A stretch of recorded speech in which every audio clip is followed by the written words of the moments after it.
Eh bien, bonjour à toutes et à tous. Nous nous retrouvons pour une nouvelle fiche d'activité, toujours sur notre chapitre que nous avons commencé la semaine dernière, des villes semblables et différentes, pour comprendre l'urbanisation du monde d'aujourd'hui. Voilà, alors en fait, cette deuxième fiche, vous allez le découvrir, est la continuation de la fiche précédente, puisque vous voyez que nous commençons avec un grand 3, après le grand 1 et le grand 2, que vous avez déjà fait avec la fiche précédente, et donc vous avez déjà pris la correction, puisque c'était le travail à faire pour la fin de la semaine dernière. Alors, pour cette semaine, vous allez prendre le temps de bien faire cette fiche qui n'est pas très longue. Néanmoins, j'aimerais que vous y consacriez le temps nécessaire pour la faire correctement. Alors, voilà, la durée que j'estime nécessaire. Attention, vous pouvez la faire en moins de temps et la faire bien en moins de temps, hein. Ensuite, chacun n'a pas le même rythme.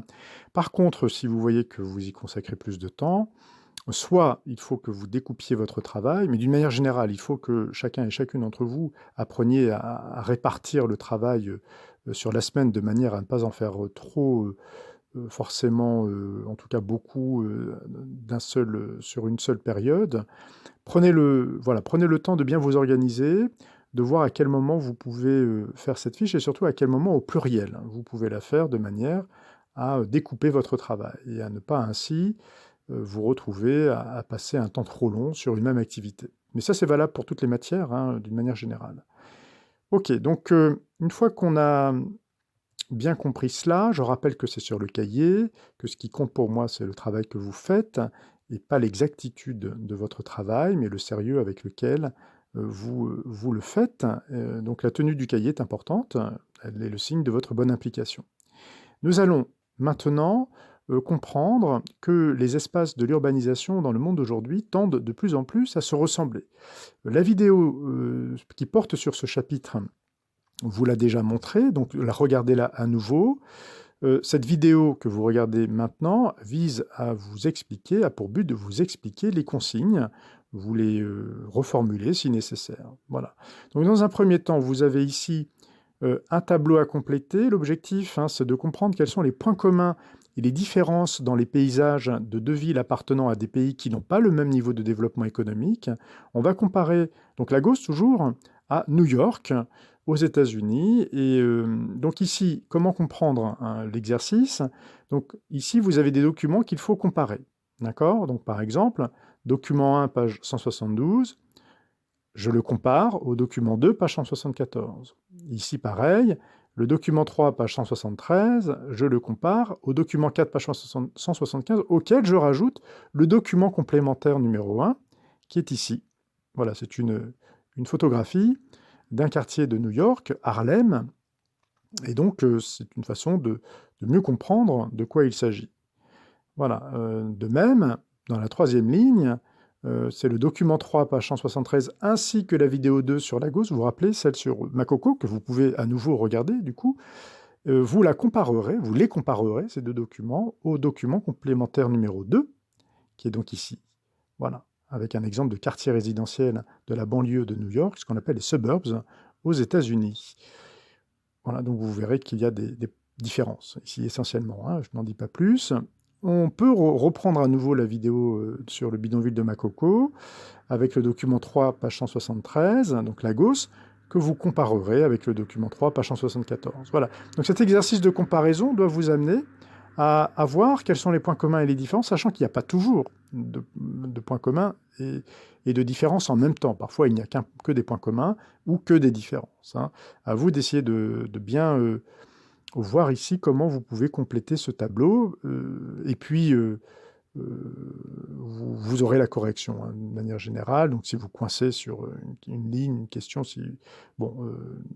revenez-y plus tard, ou en tout cas n'ayez pas d'inquiétude, puisque de toute façon vous pourrez voir ce qui était attendu ici. Voilà, je poursuis. Alors, vous allez ensuite faire un exercice qui consiste à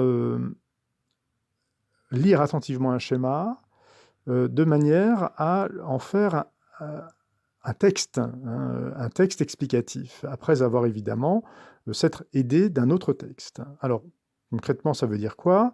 Eh bien, on va regarder ensemble la page 180. Donc, on va aller à la page 180 ensemble. Donc là, ici, ce que vous voyez, c'est les pages du manuel sur New York, hein, dont vous allez vous servir justement pour faire la comparaison avec Lagos. Page 180, voilà, c'est ce document, l'étalement urbain, que vous voyez là, c'est un schéma. Donc il faut que vous essayiez de le comprendre, hein, et le coup de pouce que je donne justement, c'est le paragraphe B, hein, page, de la même page qui est là, qui va vous permettre de comprendre ce schéma. Une fois que vous pensez avoir bien compris ce qu'il montre, hein, sur l'étalement urbain, eh bien vous rédigez plusieurs phrases pour décrire ce schéma. Vous ne recopiez pas par contre le paragraphe B, page 180, car ça n'a pas d'intérêt. Vous reformulez, vous faites un texte, pardon, qui décrit le schéma, hein, qui montre, donc par des phrases, ce que le schéma nous montre, lui, par des figurés. C'est ça l'exercice. C'est une manière de vérifier que non seulement j'ai compris le schéma, mais que par ailleurs je suis capable de rédiger des phrases explicatives. Voilà. Ensuite, je comprends que les paysages urbains tendent de plus en plus à se ressembler partout dans le monde. Donc ici, vous avez deux photographies que vous prendrez le temps de bien observer. Je rappelle qu'il ne faut pas imprimer les documents, hein. Voilà, petit rappel entre parenthèses, pour ne pas inutilement se charger d'un travail supplémentaire, surtout, puis bon, voilà, faire des économies d'encre et de papier. Prenez le temps simplement de les regarder. Notre objectif ici est de se poser quelques questions, et du coup, la question à laquelle je vous invite à répondre, qui va vous obliger à faire usage de votre réflexion, ces deux photographies illustrent-elles l'urbanisation des pays développés ou des pays pauvres? Est-on dans un pays comme les États-Unis ou dans un pays plutôt comme le Nigeria? Vous justifierez votre réponse. Alors, je donne la clé, néanmoins, de la réponse en fin de fiche, hein. Néanmoins, j'aimerais que vous jouiez le jeu, c'est-à-dire vous essayez d'abord de répondre sans aller voir, hein, et ensuite vous allez voir la clé pour comprendre, hein, l'objectif ici, hein, du petit 2, du petit 3, pardon, hein, qui est de comprendre que nos paysages urbains, du moins pour certains quartiers, se ressemblent de plus en plus. Enfin, vous allez faire le bilan de manière originale, en tout cas différente de ce que nous faisons d'ordinaire, même si c'est un type d'exercice que vous avez déjà fait. Il s'agit de corriger et de réécrire correctement un texte récapitulatif. Voilà, donc des élèves d'un collège nous adressent leur texte, mais il n'est pas correct, hein. Il y a des passages qui sont corrects, mais d'autres ne le sont pas. Vous pouvez évidemment vous aider de ce qu'on a fait précédemment, du manuel aussi, pour vous assurer de bien comprendre ce qu'il faut corriger. Voilà le texte en question. D'accord? Donc à recopier, mais à corriger lorsque vous le recopierez. Hein, voilà l'exercice. Il y a quelques fautes d'orthographe également, n'hésitez pas à les corriger, ça fait partie du travail qui vous est demandé. Donc nous nous retrouverons en classe virtuelle au cours de laquelle je pourrai vous réexpliquer éventuellement ces consignes, les préciser, et également vous expliquer un petit peu quel travail nous mènerons jusqu'à la fin de la semaine. Vous aurez la fiche de correction, du coup, en fin de semaine. Et voilà, je vous indiquerai également quel type de travaux vous pourrez me rendre à ce moment-là. Mais ça, c'est pour la fin de la semaine. En attendant, je vous souhaite bon courage, bon travail, et je vous dis à bientôt.